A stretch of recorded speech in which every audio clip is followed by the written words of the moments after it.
ನಮ್ಮ ಚಿಕ್ಕೋಡಿ ಶೈಕ್ಷಣಿಕ ಜಿಲ್ಲೆಯಲ್ಲಿ ಸುಮಾರು 3,20,000 ಬಿಸಿ ಊಟದ ಫಲಾನುಭವಿಗಳು 1ರಿಂದ 10ನೇ ತರಗತಿವರೆಗೆ ಮಕ್ಕಳುಗಳು ಬಿಸಿ ಊಟ ಫಲಾನುಭವಿಗಳಾಗಿದ್ದಾರೆ. ಅದಕ್ಕೇನು ಪ್ರಶ್ನೆಯನ್ನು ಕೇಳ್ತಾ ಇದ್ದೀರಿ?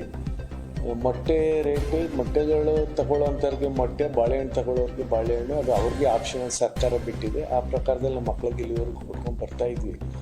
ಆದರೆ ಈಗ ಮೊಟ್ಟೆ ರೇಟು ಮಾರ್ಕೆಟಲ್ಲಿ 7-7.5 ರೂಪಾಯಿಗಿಂತಲೂ ಜಾಸ್ತಿ ಆಗಿದೆ. ಅದು ಇಲಾಖೆ ಗಮನಕ್ಕೂ ಕೂಡ ಬಂದಿದೆ. ನಾವೀಗ 5 ರೂಪಾಯಿ 20 ಪೈಸೆ ನಾವು ಒಂದು ಏನು ಮೊಟ್ಟೆಗೆ ಸರ್ಕಾರ ದರ ನಿಗದಿ ಮಾಡಿ ನಮ್ಮ ಹಣ ಬಿಡುಗಡೆ ಮಾಡ್ತಾ ಇದೆ.